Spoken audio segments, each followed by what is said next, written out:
தாயார் என்ன சொல்றேன்? அப்பா நம்ம நாட்டோட அதிபதி ஹரிராமமூர்த்தி சீதா பிராட்டியை இலங்கையில கொண்டு போய் சிறை வச்சா ராவணனை அழித்து சிறை மீட்டு கொண்டு வந்து வாழலையா? அடுத்த நாட்டுக்கு சென்றவிட கொண்டு வந்து நம்ம நாட்டோட ராஜா வாழ்றானே, அடுத்த வீட்டுக்கு போனவங்க கூட்டிட்டு வாழ மாட்டியா? அந்த வார்த்தை சொன்ன உடனே ரசவாட என்ன சொல்றான்? என்ன மாதிரி பேச்சு பேசுறது? இந்த உலகத்தில் அந்த ராமனை போல பேடி போய் யாரும் இல்லை. அவன் என்ன சொல்லலாம்? அந்த சீதான ஒரு பெண் மேல் இந்த மோகத்தின் காரணமாக இலங்கையில் உள்ள எல்லா அரக்க கூட்டத்தையும் அழித்து ஒரு பெண்ணுக்காக போர் பண்ணான். அவனை போய் நீ என்னோட ஒப்பிட்டு பேசலாமா? அது மட்டும் கிடையாது. ராமன் கோலம் சூரிய கோலம்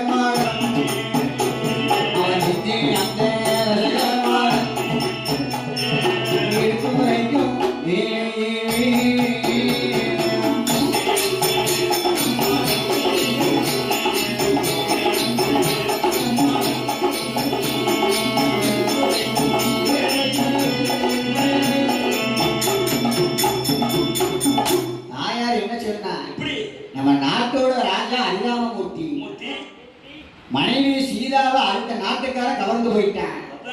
அடுத்த நாட்டுக்கு போனவளை கூட்டி வந்து வாழ்றான். நீ அடுத்த வீட்டுக்கு போனவளை கூட்டி வாழ மாட்டேன். அது அவன் என்ன சொல்றான்? அவன் ராமரோட குலமோ சூரிய குலம், நம்ம குலம் சூத்திர குலம். சூரிய குலத்துக்கு எது செஞ்சாலும் ஏற்றுக்கிடுவாங்க. நம்ம சூத்திர குலத்துல ஏற்க மாட்டான். அது மட்டும் கிடையாது, அவனை போல ஒரு பேடிப்பே நாட்டிலே கிடையாது. அந்த சீதை என்ற ஒரு பெண்ணின் மீது மோகம் கொண்டு பெண்ணுக்காக இலங்கை மாநகரை அழித்தவன் அந்த குழுவை. அவனை பத்தி என்ன பேசாது. இங்கு நடப்பது எல்லாம் அந்த இரண்டு தலையாரிகளும் கேட்டுக்கிட்டே இருக்கான். அந்த கண்களில் ரத்த கண்ணீர் வழிந்து கொண்டிருக்கிறது. இதை எப்படி நாம் ஹரிராமமூர்த்தியிடம் போய் சொல்லுவோம்? சொல்லாம விட்டால் ராமத்துவம் பிடித்துவிடும். என்ன செய்வது என்று தெரியாமல் ரெண்டு பேரும் கேட்டுக்கிட்டே இருக்கிறான். அவன் இருக்கக்கூடிய மயிலம்பு மாலை ஆண்டிவண்ணா வீட்டில் இருக்க, அவன் என்ன செய்கிறான்? தன் தகப்பனாரிடம் சென்று அழுது குழம்பிக் கொண்டு சொல்கிறாரா, மாறும் அப்பா எந்த அப்பா எந்த அப்பா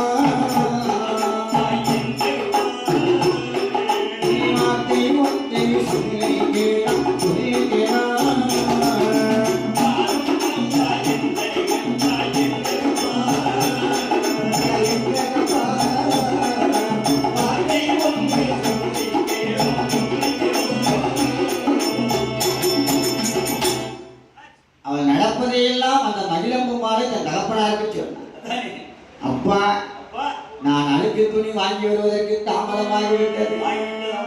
என் கணவனார் என்னை அடுத்த வீட்டுக்கு போனேன் சொல்லி அனுப்பிவிட்டார்.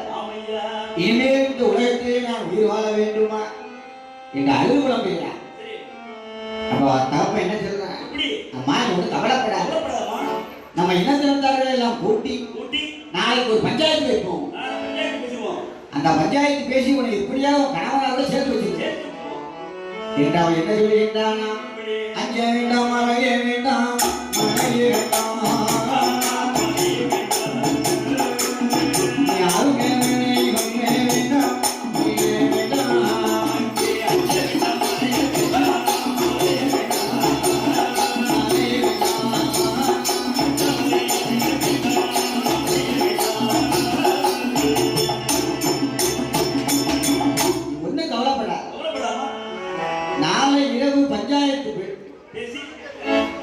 பஞ்சாயத்து வைத்து உன் கணவனை சேர்த்து வச்சிருந்தேன்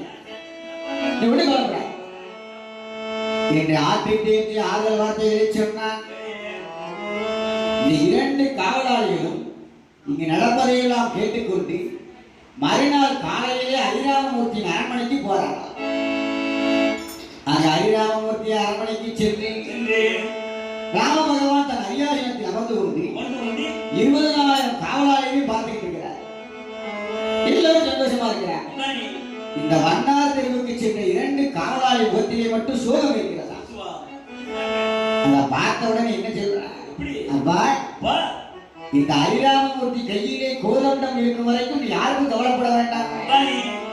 யாருக்காக நீ பயந்துட்டு இருக்கீங்க? ஏன் உங்க முகத்துல இந்த சோகம் இருக்குது? என்ன சொல்லுங்க. அப்ப 2 காவலாளிகளும் ஹரிராமமூர்த்தியை வணங்கி கொண்டு என்ன வார்த்தை சொல்லுகின்றார்கள்? வாரும் ஐயா ராஜமன்னா,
அனுப்ப வேண்டுமா? அங்க பேசாத பேச்செல்லாம் கேட்டோம், பார்க்காத காட்சியெல்லாம் பார்த்தோம். அங்கு நடந்ததை தங்களிடம் சொல்லவில்லை என்றால் எங்களுக்கு ராமத்துரோகம் பிடித்து நாங்கள் என்னவாம் செய்தோமோ அந்த வார்த்தையெல்லாம் நீங்கள் சிறிய கேட்பதை என்று அழுகுமலை கொண்டு சொல்றார். அங்க நடந்ததையெல்லாம் ஆதி முதல் அந்தமாக சொன்னான் காவலாளி. அப்ப ஹரிராமமூர்த்தி என்ன சொல்றார்? அப்பா, அவனு தவறாக சொல்லலையே, நடந்ததான் சொல்லியிருக்கிறாங்க. அந்த ராவணன் சீதையை சிறை வீட்டி போனா அந்த சீதைக்காகத்தான் அந்த ராவணனை மட்டும் அழித்தோம். அந்த அழைத்த கூட்டத்தையும் அழித்தது யாருக்காக? சீதைக்காக. அதான் நான் சொல்லியிருக்கிறேன், தப்பா எதுவும் சொல்லல. சந்தோஷமா போயிட்டு வாங்க. அஞ்சு இரவு சீதா பிராட்டியோடு ஹரிராமமூர்த்தி பஞ்சநகத்திலே நித்திரை செய்யும் போது சீதா பிராட்டி ஆழ்ந்த நித்திரையில் இருக்கின்றாராம். அப்ப என் பெருமானான அந்த ஹரிராமமூர்த்தி மெதுவாக அந்த கட்டிலை விட்டு இறங்கி பஞ்சாயத்து நடக்கக்கூடிய வண்ணார் தெருவிற்கு போக வேண்டும் என்று யோசிக்கிறார். அவர் என்ன செய்கிறார் தெரியுமா? வண்ணாரோட தெருவதிலே தானும் வந்து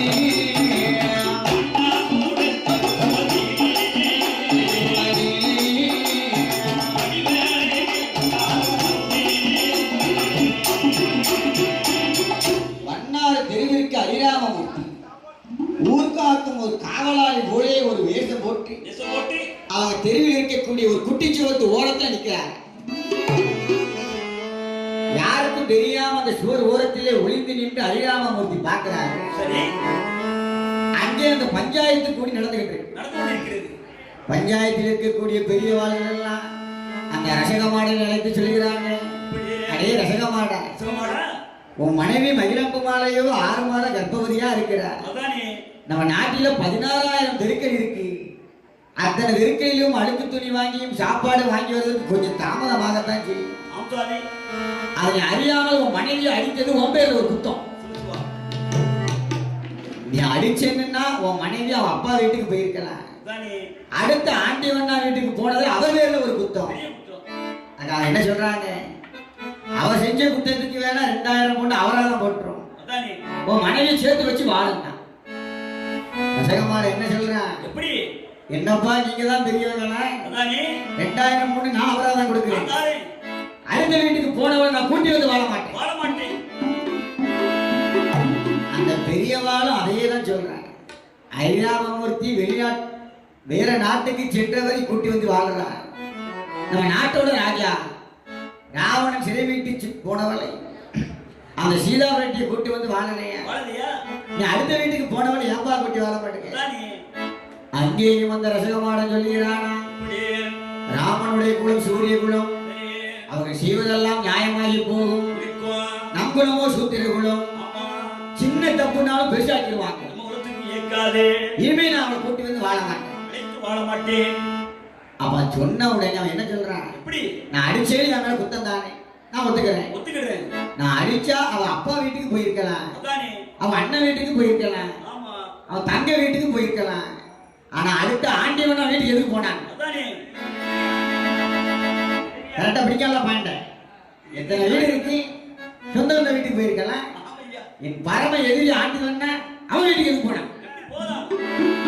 இதை கேட்டுக்கொண்டிருந்த மயிலம்பு மாலை நினைக்கிறான், இனிமேல் நம்ம பேசாம இருந்தோம்னா அவன் சொல்லுதெல்லாம் உண்மையா போகும் என்று எண்ணிக்கொண்டு மயிலம்பு மாலை அந்த பெரியவாளை பார்த்து சொல்லுகிறான், வாரும் ஐயா பெரியவேரி,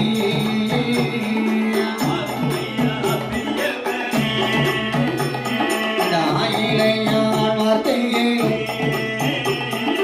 அண்ணனோட வீடு என்றான், அது 5 வீடு போக வேணும்.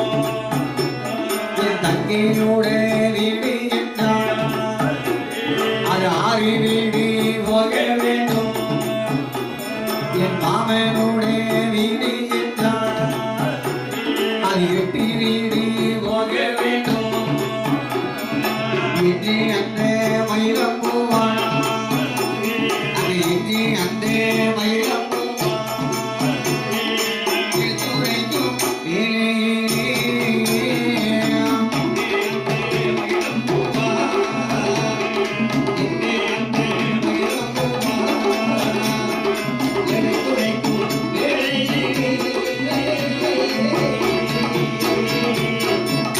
பெரியவர்களே, என் தகப்பன் வீட்டுக்கு போகணும்னா 4 வீடு தாண்டி போகணும். என் மாமன் வீட்டுக்கு போகணும்னா 5 வீடு தாண்டி போகணும். அண்ணன் வீட்டுக்கு போகணும்னா 6 வீடு தாண்டி போகணும். அத்தனை வீடு தாண்டி போறதுக்குள்ள என் கணவன் இருந்த கோபத்துல என்னை கொன்னாலும் கொன்றுவாரு. அதனாலதான் பயந்து நான் அடுத்த வீடு ஆண்டியவனா வீட்டுக்கு போனேன். ஆனா ரசகமாடன் ஒரே பேச்சாக இனிமேல் அவளை கூட்டி வந்து வாழ மாட்டேன்னு சொல்லிட்டான். அவன் பெரியவர்ல என்ன யோசிக்கிறாங்க, இனிமே இவளை சமாதானப்படுத்த முடியாது. அவன் புரிதனாச்சு, பொஞ்சாதியாச்சு, மாமனாச்சு, மருமகனாச்சு, நம்ம வேலையை பார்ப்போம் என்று பஞ்சாயத்து பண்ண எல்லா பெரியவர்களும் அவரை வீட்டு தேடி போயிட்டாங்க. இதை எல்லாம் காவலாளி வேடத்தில் இருக்கக்கூடிய ஹரிராமமூர்த்தி பார்த்துக்கிட்டே இருக்கிறார். அவர் என்ன யோசிக்கின்றாரா, நாம் சூரிய குலமோ எவ்வளவு பெரிய குலம், இந்த ஒரு சீதை பெண்ணால் நம் குலத்திற்கே இழுக்கு வந்து விட்டது. இனிமே இந்த சீதாமராட்டி நம் நாட்டில் இருக்கக்கூடாது, அவளை காட்டிற்கே அனுப்ப வேண்டும் என்று ஹரிராமமூர்த்தியானவர் அந்த இரவு தன் பஞ்சநமத்திலே படுத்திருக்கிறாரா. படுத்துக் கொண்டிருக்கிறார், ஆனால் அவருக்கு தூக்கம் கொள்ளவில்லை. அந்த ரசகமாடன் சொன்ன வார்த்தைகள் எல்லாம் அவர் காதிலே கேட்டுக்கொண்டே இருக்கிறார், ஒலித்துக் கொண்டே இருக்கிறது. சீதை பிராட்டியால் சூரிய குலத்திற்கு இழுக்கு, இந்த நாட்டுக்கு அவர் ஒரு அவமானம் என்று அவன் சொன்னதெல்லாம் ஹரிராமமூர்த்திக்கு கேட்டுக்கிட்டே. அவர் என்ன பண்ணி கொண்டிருக்கிறார், பஞ்சன மெத்தையிலே மெத்தையிலே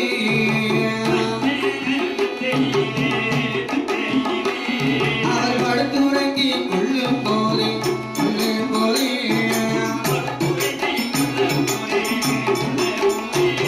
அது தூக்கம் அறி கொள்ளவில்லை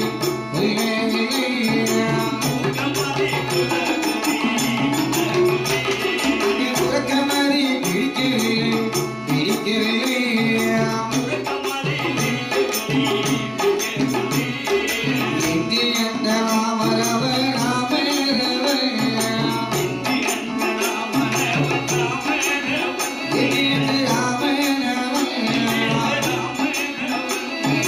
எண்ணிக்கொண்டு இருக்கும் போது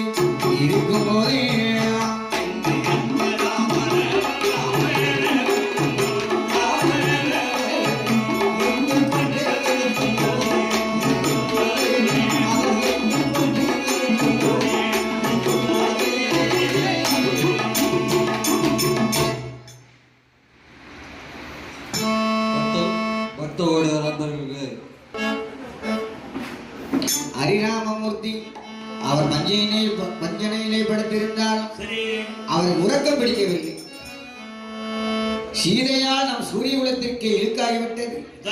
சீதையை இனிமேல் நம் நாட்டிற்குள்ளே வைக்கக்கூடாது, அவளை காட்டிற்கு அனுப்ப வேண்டும் என்று தன் மனதிலே எண்ணிக்கொண்டு மறுநாள் பொழுது விடிந்தது. அரிராமமூர்த்தி தன் படைபலம் எதுவுமே இல்லாமல் தனியாக தன் அரியாசனத்தில் அமர்ந்து வாயுவேகம் மனவேகம் என்று சொல்லக்கூடிய 2 தூதுவர்களை அழைத்தார். தூதுவர்களே, என் தமிழர்களான பரதன், சத்ருகன், லட்சுமணன் 3 பேரை உடனே அழைத்துக் கொண்டு வாங்க.